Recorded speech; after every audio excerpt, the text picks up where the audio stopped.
Hey guys, today I want to show you all of my product research strategies I've used throughout my entire Amazon FBA seller history career, whatever you call it. I've been a seller for almost 4 years now, and have found some strategies to not work as much as others. So today I really want to show you essentially like my 4 or 5 favorite ones of all time. There's about like 20 ways, maybe even 50, 100 millions of ways you can do product research. So without further ado, like and subscribe, and let's get right into it. All of my product researching is actually done using Helium 10. It's been literally my bread and butter for so long. The tools I use when using Helium 10 though are very specific, right? So typically I use Blackbox, as well as Magnet and Cerebro. Those are like the three main ones I use. You could use other ones to track your market and all that and see how your rank is. But for product research specifically, I use only those three. First strategy I want to show you guys is this. So Magnet is an incredible way to essentially find and know insights about a keyword, right? I can know search volume, I can know cost per click, and like how much we'll spend per click when we're doing ads, so I can know if I'm going to be profitable when ranking on the first page. But there's actually a secret strategy I have used to actually use product researching where I've found really good ideas. So essentially, it's called like the two-letter strat. So what I do is I'll type in 2 letters of a word, and what it does is it will bring up categories or this or that, that are essentially ones I could click on. So I could also go like AD, right? Um, and essentially, it brings up a wide variety of specific high search terms. And essentially, what I do this is I look for something that is very interesting that I've never heard of that could be a market. So whatever the heck this is, I'll click on.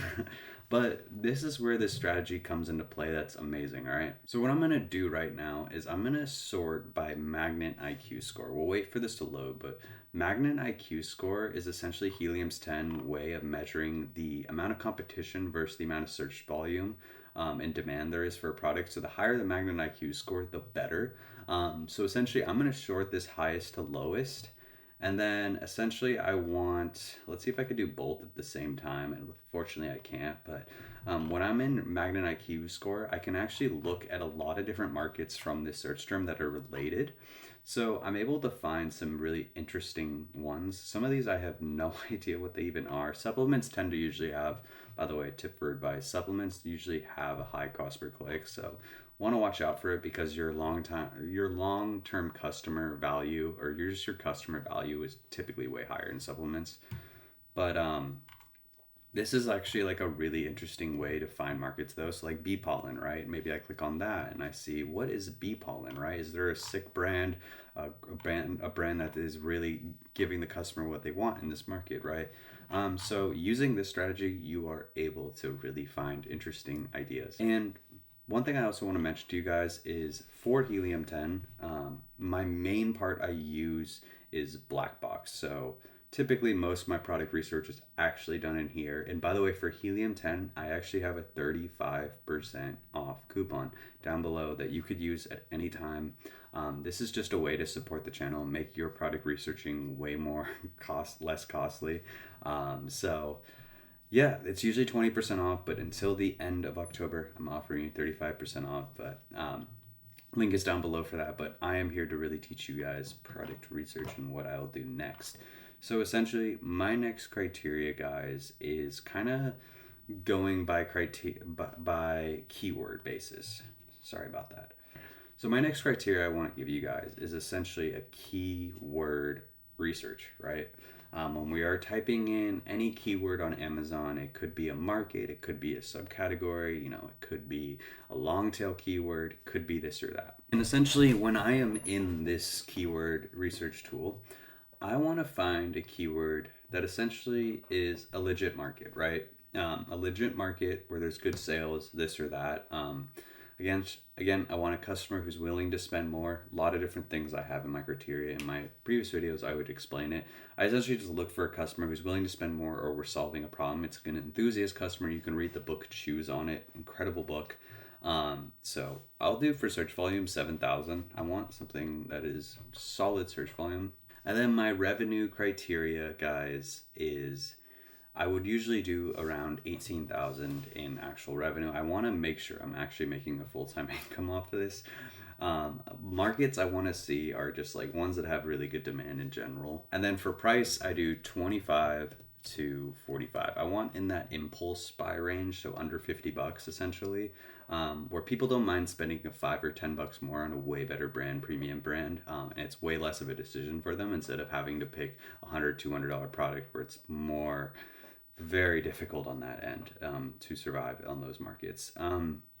Review count, I don't care. I want an old market, and the reason why I want old markets is because there could be a lack of branding in old markets in general. And then my criteria I use for enthusiast markets are arts, crafts, and sewing.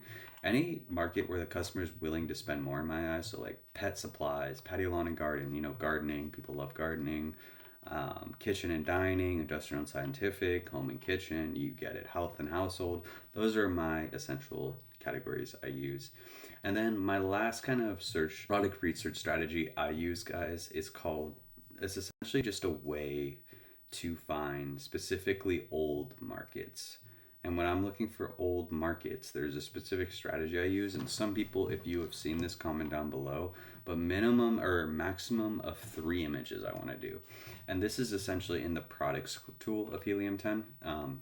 But this is kind of like a little secret I use though when product researching. So essentially what I want to do is I put my number of images at 3, and then for subcategories I'll do the same type of subcategories, right? And then typical price range of 25 to 50. And then weight, which is cool, I can put in weight. I want under 6 pounds, and then usually shopping tier I go standard to large size. I don't want anything above this, and the extra large, it's just the fees get way too crazy in my eyes.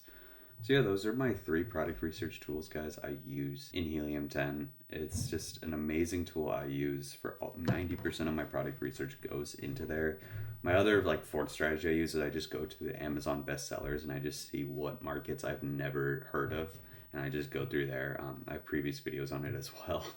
But price, again, 24 to 50 bucks. Monthly revenue, you do the same thing as the keywords of, 18K or more. And then, yeah, same enthusiast, all that, and reviews I don't care about.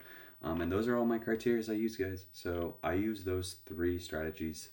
I just kind of flip back and forth between them. But yeah, if you guys like today's video, like and subscribe. I appreciate you again for watching. I have a free Patreon if you ever want to ask me questions or anything.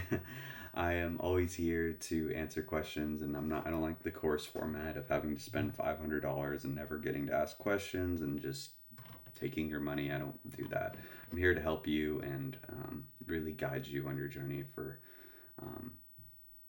practically nothing. So yeah, here to really just guide you and be as transparent as possible through this whole journey. And I just appreciate you for watching. So very fatigued today, as you can tell, and hopefully this video helped you out though. So you guys have a great day. Take care.